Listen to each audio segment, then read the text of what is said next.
সামান্য ঘটনা নিয়ে ধুন্ধুমার ধলায়ে চিকিৎসকের বদলি আটকাতে প্রতিবাদ। জাতীয় সড়ক অবরোধ করে প্রতিবাদ। ৮২ মাইল হাসপাতালে আজব ঘটনা। রঞ্জিত মল্লিক অভিনীত বাংলা ছায়াছবি জীবন নিয়ে খেলার মতো অবিকল ঘটনা ঘটল ত্রিপুরার ধলায়ে। চিকিৎসকের বদলি আটকাতে হাসপাতাল ঘেরাও করে আন্দোলনে সামিল হলেন গ্রামের সাধারণ মানুষ।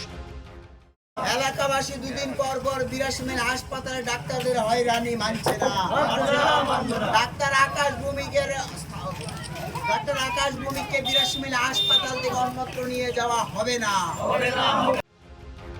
৮ থেকে ৮০ পুরুষ থেকে মহিলা সবাই সামিল ছিলেন প্রতিবাদে। দাবি ছিল একটাই, স্থানীয় চিকিৎসককে বদলি করা চলবে না। আমরা সবসময় আকাশমুখী চিকিৎসা করা, টাইম বিনা পয়সায় আমরা চিকিৎসা করি, টাইম ছাড়া আমরা অন্য ডাক্তারকেও দেখাই না। টাইম দিয়েছি আমরা সবসময় মানে আমরা চাই সবসময় এখানে থাকবো। এখানে এখন ৩ জন আছে।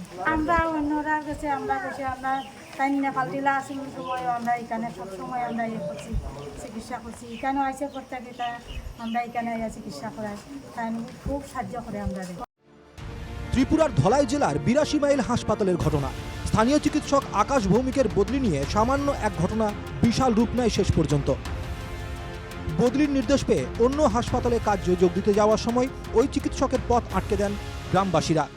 আজ গতকাল যখন আমরা আবার সেটা শুনতে পেয়েছি, এলাকাবাসী সবাই ওনার পুনর্বহালের দাবিতে এবং ডেপুটেশন বাতিলের দাবিতে আমরা সবাই একসাথে জড়ো হয়েছি।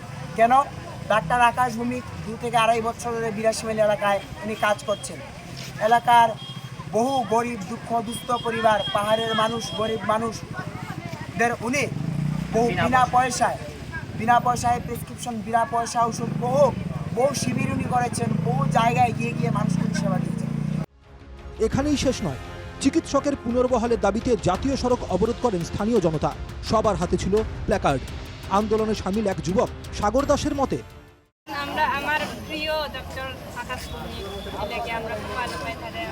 আমরা যে কোনো সময় তারে পাই, রাত্রে হোক দিনে হোক, আমরা তারে যদি ফোন করে মানে তারা আয়ও করে ডাকে, আমরা তার কাছে তার ডিউটি না থাকলে আমরা তার ঘরেও গিয়ে এলাকে আমরা চাই নাকি তার পরিচয়। গরিব দুস্থ রোগীদের বিনা পয়সায় চিকিৎসার পাশাপাশি রাত বিরাতেও ডেকে পাঠালে এক পায়ে খাড়া থাকেন আকাশ। ডিউটি আওয়ার্স তার কাছে কোনো মানেই রাখে না, তাই যে কোনো মূল্যে তাকেই চান রোগীরা। কালকে আমার এখান থেকে স্ট্যান্ডার্ডিস দিছে, কালকে বিকেলে আমি নোটিশটা পাইছি। তো জিনিসপত্র একটু সময় লাগে, তো আমি যতটুকু পারি তাড়াতাড়ি যাওয়ার চেষ্টা করতেছি। তো আমি তো একটু কোয়ার্টারে আসলাম, তো জাস্ট বাইরে করলাম। আর আমি যেখানে যাবো ওইখানে যেতে লাগবে, সরকারি কর্মচারী। তারা এতদিন ধরে আমি চিকিৎসা করছি, হয়তো তারা আমার একটু ভালোবাসা আছে, এই জন্য এরকম করতেছে। তো ডিপার্টমেন্টাল প্রসিডিউর ডিপার্টমেন্ট যেখানে দিব ওইখানে যেতে লাগবে। বিশাল হাসপাতাল, কিন্তু মাত্র ৩ জন চিকিৎসক। এর মধ্যে যদি একজনকে বদলি করা হয় তাহলে চিকিৎসা পরিষেবাই তো বিঘ্নিত হয়ে যাবে। গোটা এই ঘটনা নিয়ে চিকিৎসক আকাশ ভৌমিকের মতামত। সমবেত এই প্রতিবাদে অসম আগরতলা জাতীয় সড়কে সৃষ্টি হয় যানজটের। ব্যাহত হয়ে পড়ে যোগাযোগ ব্যবস্থা।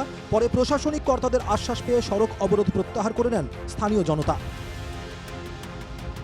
তবে আকাশ ভৌমিকের ট্রান্সফারের নির্দেশ প্রত্যাহার করে না নিলে আবারও প্রতিবাদ হবে বলে হুঁশিয়ারি দিয়ে রেখেছেন ৮২ মহলের আম জনতা। কুমারঘাট থেকে জনি ভট্টাচার্যের রিপোর্ট, NKTV বাংলা।